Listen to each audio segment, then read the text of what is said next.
Ancient legends about how the earth and humankind was created. Have you ever wondered how the world came to be, according to ancient legends? You're not alone, though. People have been fascinated by the mystery of how the earth came into being since the dawn of human civilization. For centuries, people have pondered the origins of our planet. Different cultures and societies have created their own myths and legends about the creation of the world, frequently combining supernatural and natural elements to answer this fundamental question. These ancient stories have been passed down through generations and continue to pique our interest in the origins of our planet. Ancient legends about the creation of the earth are fascinating and enduring. From the Greek myth of Gaia and Uranus to the Norse tale of Ymir and the giant cow to Persian Mashia and Mashiana legend to the Sumerian creation myth to India's Hiranyagarbha myth.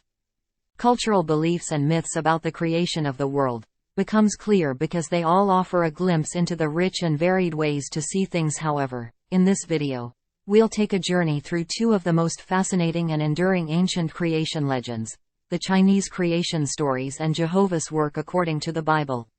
We'll explore the beliefs and stories that have helped shape our understanding of how the world began. So sit back, relax, and get ready to delve into the rich and diverse world of ancient legends about the creation of the earth. Chinese creation legend. Pan-Gu myth. The creation story of the Chinese has a rich history and mythology, with legends that date back to ancient times. According to Chinese legend, the universe and humans were created from a primordial chaos known as Hun Tun.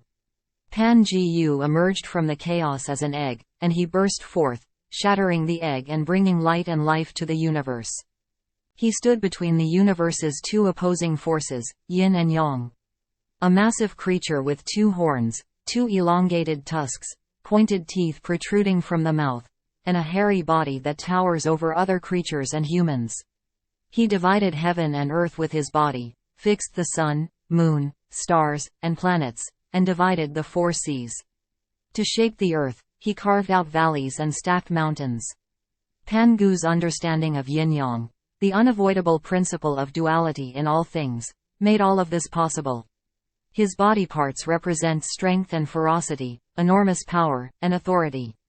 Pan-Gu had the body of a human and the head of a beast, symbolizing his role as a bridge between the human and animal worlds.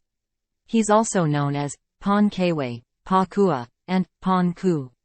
In ancient Chinese legend, Pan-Gu is regarded as the first living being and the ancestor of all other beings. He is typically known as the giant with a long beard, wielding a chisel and hammer for shaping and carving stone, which symbolizes his role as the maker and shaper of the world.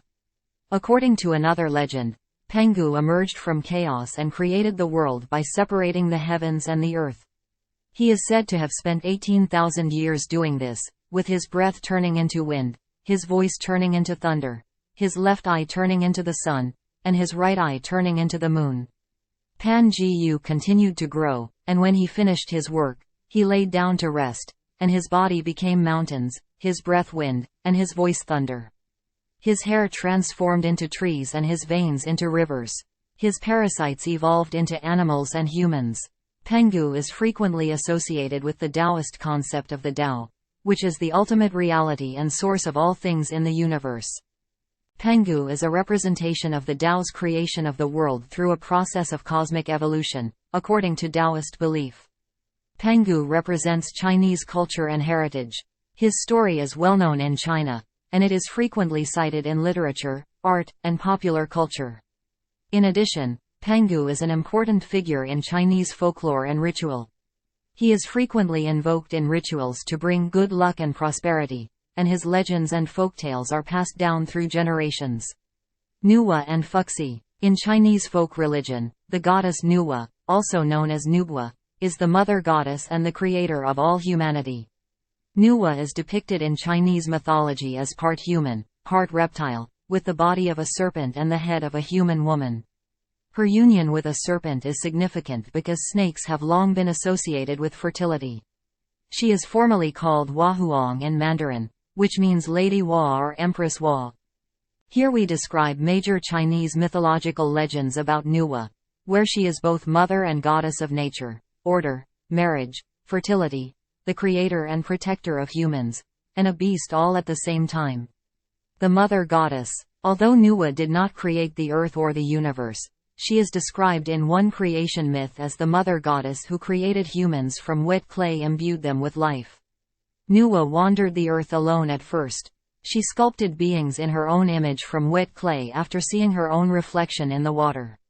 When the clay figures came to life, she referred to them as humans.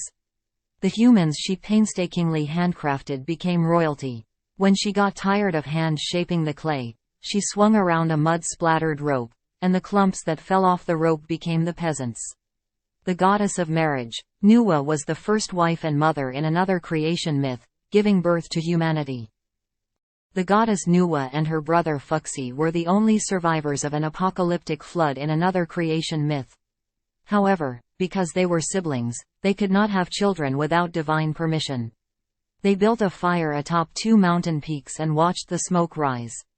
They interpreted the fact that the two pillars of smoke did not rise up but instead swirled together and combined into one as a sign from the heavens approving their union.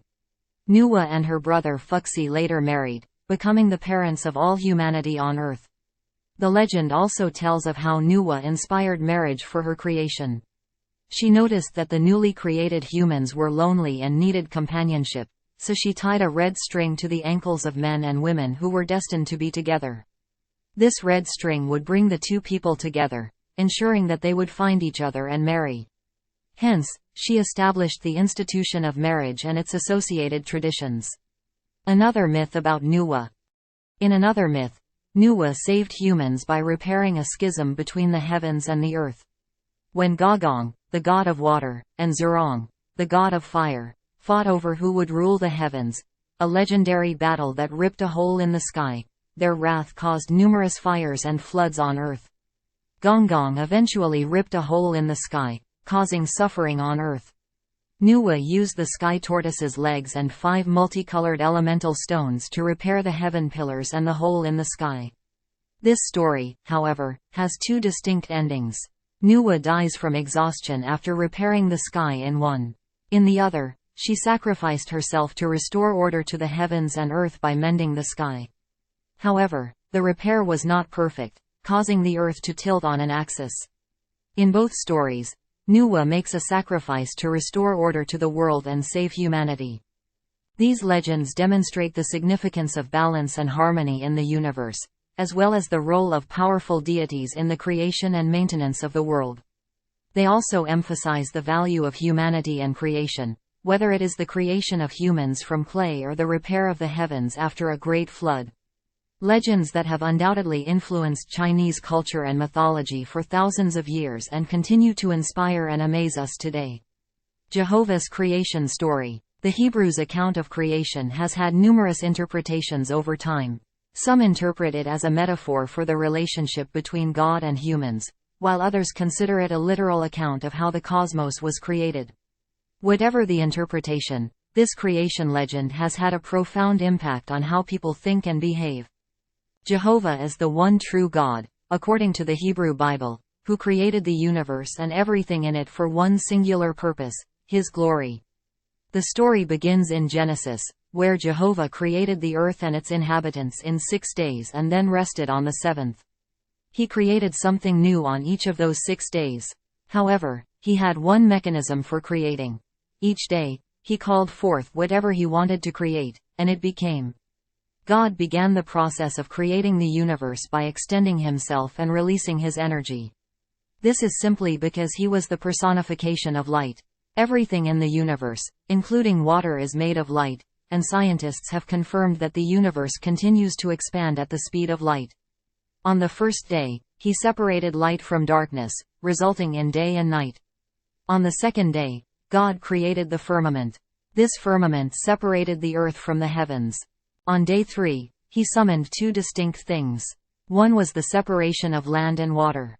The second was vegetation. These were not random acts. They were a deliberate organization for the continuation of life. Jehovah called the water He gathered seas, and He planted seeds within each type of vegetation, each according to its kind. Hence, life as we know it today began on the 3rd day, and Jehovah saw that it was good. The creation of the sun, moon, and stars was the fourth day's activity. Jehovah established them to rule over time and seasons and to last as long as the earth exists. Again, he saw what he had made and judged it to be good. On the fifth day, Jehovah created more life, the great sea creatures and every moving creature with which the waters swarm, according to their kinds, and every winged bird according to its kind. On the sixth day of creation, God created all the different kinds of animals and humans. He was said to have created man in his own image by molding him with clay and breathing life into his nostrils. On the last day of Jehovah's creative work, he rested. The most important moment in the creation tale is when humans were first created. This legend holds that Jehovah made humanity in his image and gave them control over the planet. As a result, humans are given a special place in Jehovah's creation and are tasked with caring for all living things in the world, including the environment, animals, and other living creatures. We are urged to treat the world well and use its resources sensibly. This duty is more than just a duty. It is also an opportunity to demonstrate our love for the Supreme Being and our fellow humans. This origin story serves as a reminder that we are not the only beings in the universe and that we are here for a reason. Humans are not merely haphazard assemblages of atoms. We are created in the image of God. While both ancient legends involve the creation of the world and the beings that inhabit it, the Chinese myth emphasizes the idea of a gradual process of growth and change, while the Bible's story highlights the power and speed of Jehovah's creative act. Additionally, the Chinese myth focuses on the idea of balance between opposing forces, while the Bible's story emphasizes the idea of a loving, all-powerful God who creates the world for his own purposes.